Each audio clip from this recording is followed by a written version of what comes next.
Tempo, tempo, mano velho, falta um tanto ainda, eu sei, pra você correr macio. Eu tenho ouvido cada vez mais as pessoas falando sobre a dificuldade de administrar o tempo.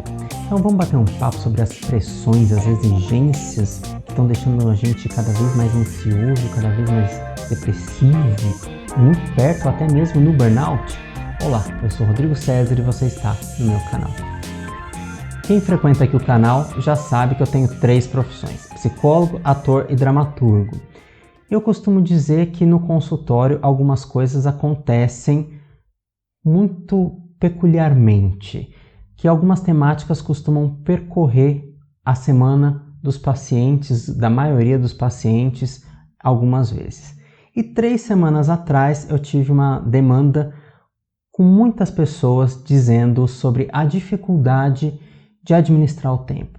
O que acontecia? As pessoas estavam cansadas, esgotadas, exauridas, e elas achavam que elas precisavam produzir mais, produzir, porque elas não estavam produzindo nada.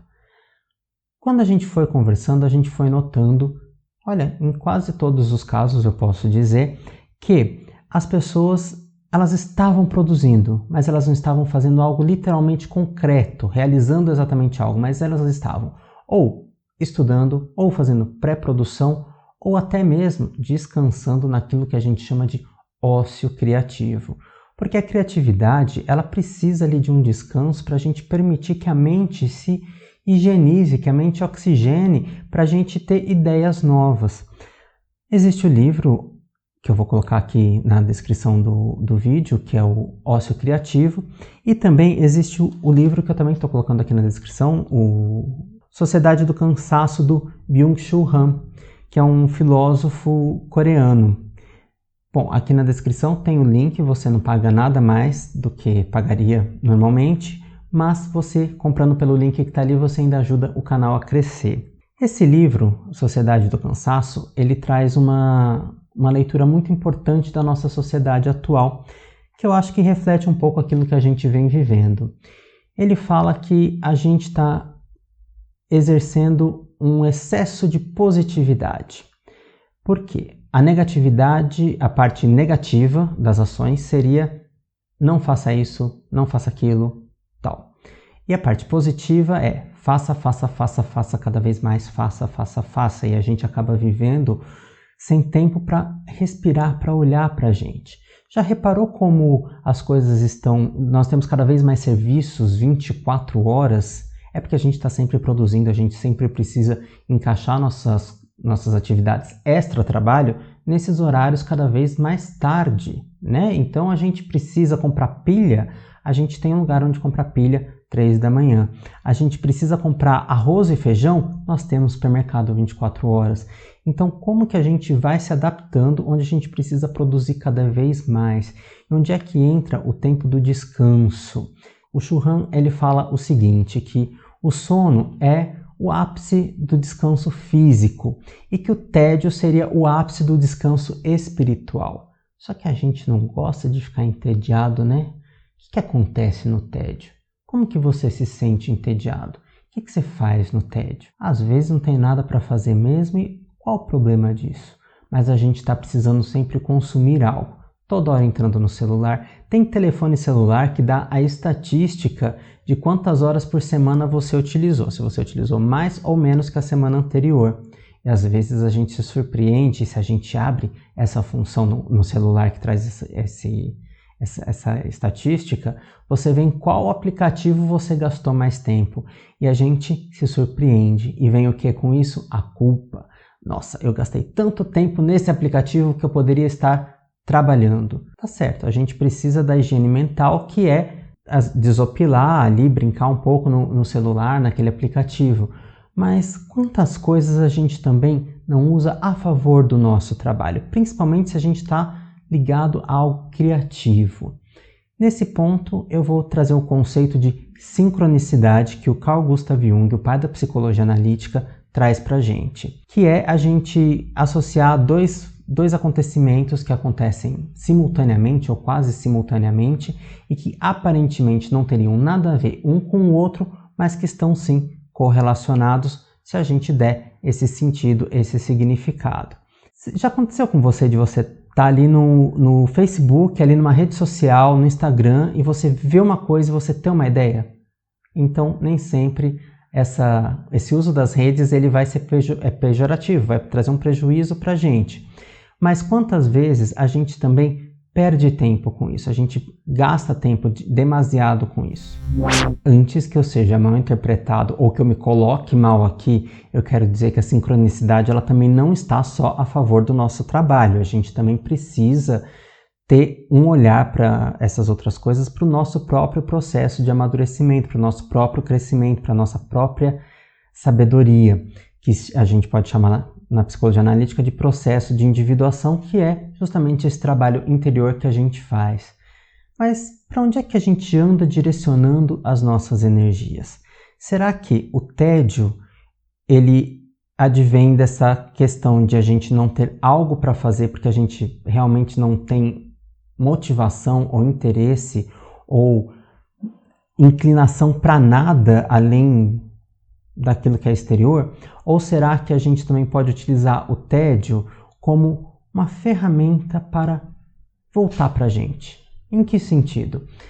Se eu estou jogando a minha energia só para as coisas externas, às vezes é até difícil da gente lembrar dos nossos sonhos, porque eu estou tão focado, estou direcionando tanto minha energia para essas coisas externas, para a televisão, até mesmo para um livro, para qualquer coisa que a gente direcione externamente, vai ser difícil a gente colocar atenção no nosso mundo interior.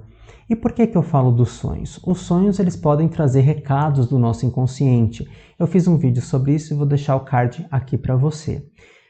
E também a gente se escuta em termos vocacionais. Vou deixar um link aqui também de um vídeo sobre vocação, sobre propósito de vida, mas sem essa pressão toda. Vamos conversar aqui uma coisa. Dentro da nossa profissão, onde é que a gente exerce aquela atividade? De repente eu tenho uma profissão que é o meu sonho, que é aquela minha vocação, mas eu estou exercendo de fato aquilo que eu gostaria de exercer? Para além da profissão, o que é que eu faço com a minha profissão? Explico. Muitas vezes a gente está dentro de uma empresa que tem ali bem definido sua visão, missão e valores. São lindíssimos, os melhores valores. Às vezes a empresa está até entre as mais bem colocadas naqueles rankings de revista para se trabalhar. Mas aquela missão, visão e valores são da empresa. E qual é a nossa missão, visão e valores pessoais? Se a vocação, essa missão, esse chamado que a gente tem, essa inclinação que a gente tem para realizar algo, faz parte do nosso ser, da nossa essência, onde é que eu estou usando? E para quê? E para que finalidade? Vou te falar, a minha profissão de psicólogo, por exemplo, eu posso trabalhar em diversas áreas. A gente, como psicólogo, pode trabalhar na clínica, pode trabalhar em RH. Dentro do RH a gente tem várias possibilidades, como recrutamento, seleção, treinamento, RH estratégico. A gente pode trabalhar em hospitais. Dentro de hospitais a gente pode trabalhar nas diversas clínicas de oncologia, pediatria, minha paixão é UTI pediátrica, clínica médica, clínica cirúrgica e por aí vai. A gente pode trabalhar em escola, a gente pode trabalhar em fórum. E agora vamos pensar. Se eu sou um psicólogo que adoro trabalhar com UTI pediátrica, por exemplo, e adoro mesmo, isso não é segredo para ninguém. Mas de repente a vida me colocou numa situação onde eu ainda não consegui trabalhar numa UTI pediátrica. Eu passo num concurso para psicólogo forense. Só que aquele trabalho, eu passei, aquele trabalho me remunera, mas não é aquele trabalho que eu gosto de fazer. Como é que eu acerto contas comigo mesmo? Que hora que eu vou pensar sobre isso? Que hora que eu vou pensar sobre uma estratégia até mesmo para eu mudar? Lembrando, a gente está falando de sociedade do cansaço que tem aquela necessidade de produção, pagar boleto, de sobreviver e não de viver. A pergunta é, eu estou vivendo ou sobrevivendo? Mas, para além do romantismo todo, dessas ideias da gente ir atrás dos nossos sonhos, que a gente também tem boleto para pagar, a minha pergunta é, que hora que a gente para pensar na gente? Claro que a nossa tendência é tirar a pressão se distraindo com a primeira coisa que vê pela frente, com o aplicativo, com a televisão, com a balada, com N coisas. Balada em tempo de pandemia não, tá? Use máscara, álcool gel e isolamento social. Mas onde é que eu vou encontrar tempo para alinhar a minha história comigo mesmo? Como é que eu vou escrever a minha história? E aí vem o ócio criativo. Às vezes a gente precisa daquele tempo sem fazer nada, ou jogando conversa fora, ou assistindo programa de entretenimento, ou pesquisando, ou brincando no Facebook, jogando um jogo. E eu vou te dizer uma coisa. Outro dia eu estava conversando com uma pessoa que também está montando um canal no YouTube. E a pessoa estava assim, poxa, essa semana eu não consegui produzir nada. Não produzi nada. Eu falei, o que você tem feito? E a pessoa me contou que estava assistindo o YouTube, que estava assistindo não sei o que lá, fazendo não sei o que. Eu falei assim, mas tudo que você está fazendo é uma pré-produção de criação de vídeo. Porque para criar um vídeo como esse, a gente tem um trabalho imenso de pesquisa de roteiro, pesquisa da temática, pesquisa das palavras-chave que a gente vai colocar na descrição do vídeo, se aquele vídeo é relevante ou não, e se o tema é relevante, como é a melhor forma de colocar esse vídeo para que ele fique mais pesquisável dentro do YouTube. Então tudo isso são coisas que a gente precisa de um aprendizado prévio e nem sempre existe um curso determinado que te ensine aquilo. Então a gente tem que tirar um monte de tempo para ir juntando esses conhecimentos como um patchwork para lá na frente utilizar isso. Só que muitas vezes, por exemplo, o canal de YouTube, a gente precisa de referências de audiovisual. O que são essas referências? Como que as pessoas estão editando? Quais são os efeitos? E como que a gente aprende isso? Assistindo. Então aqueles canais que a gente gosta de assistir também servem de referência para a gente no estilo de edição. Então isso também não é jogar tempo fora. Isso também permite com que a gente crie. Mas existe uma linha muito tênue entre produção o tempo todo, ficar atento nas sincronicidades o tempo todo, e essa sociedade do cansaço, onde tem essa positividade, que é esse polo que vai levar a gente para a realização constante, contínua das atividades sem descanso.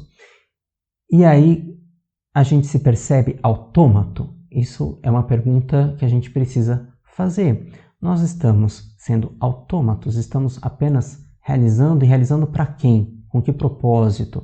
E como que a gente pode alinhar isso? As pessoas por volta dos seus 35, a literatura fala 45, 50 anos, mas eu tenho notado que a gente tem adiantado cada vez mais isso para perto dos 30 anos de idade. A gente começa a ter uma preocupação com o ser.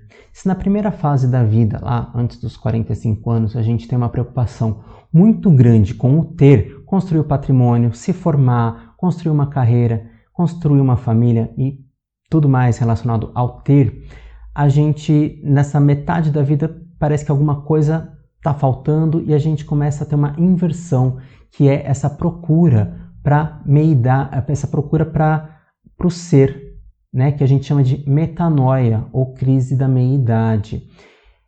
É uma temática muito interessante que eu vejo aparecer no consultório, porque ali na crise da meia-idade existe um alinhamento com a nossa essência, onde a gente percebe que a gente está fazendo e essa produção muitas vezes é para os outros ou só para pagar conta, mas como que a gente vai curtir a nossa vida, fazer aquilo que a gente gosta sem ser imprudente, de largar tudo e não conseguir nem pagar as contas e ter que voltar para aquela atividade que a gente não curtia. Tudo isso é estratégia. Eu sei que a positividade ali que o Shu Han ele fala na Sociedade do Cansaço está muito ligado a essas metas que a gente tem que cumprir. E que essas metas elas esgotam, deixam a gente com crise de ansiedade, síndrome do pânico, o burnout, que é esse estresse relacionado ao trabalho, em depressão. Mas ao mesmo tempo a gente precisa se colocar alguns balizadores, eu digo metas no sentido de balizadores, daquilo que a gente gostaria de alcançar, daquilo que a gente gostaria de procurar e fazer na nossa vida. O que você gostaria de fazer na tua vida hoje? Você sabe responder? Esse desejo, ele também aparece nos sonhos? Não só os sonhos, quero alcançar isso, ele aparece nos sonhos sonhados? E de que forma? Você anota os seus sonhos? Temos também um vídeo sobre sonhos, vou deixar o card aqui para você, mas os sonhos como um recado do nosso inconsciente, ele pode, como recados do nosso inconsciente, ele pode trazer para gente dados, informações, até mesmo de como a gente vai levar o nosso processo ali para o encontro da gente mesmo. Esse processo é o autoconhecimento, por isso que eu digo, anote os sonhos, escute os sonhos, se escute. Se você gostou do vídeo, deixa seu like e aproveita para se inscrever no canal, porque toda segunda, quinta e sábado às 11 horas temos vídeos sobre arte, cultura e comportamento. Aproveita para me contar aqui nos comentários se você costuma escutar o seu interior e também se você costuma escutar o seu corpo, porque às vezes a gente adoece porque a gente não está se escutando, a gente não está parando, tirando o nosso tempinho para a gente mesmo.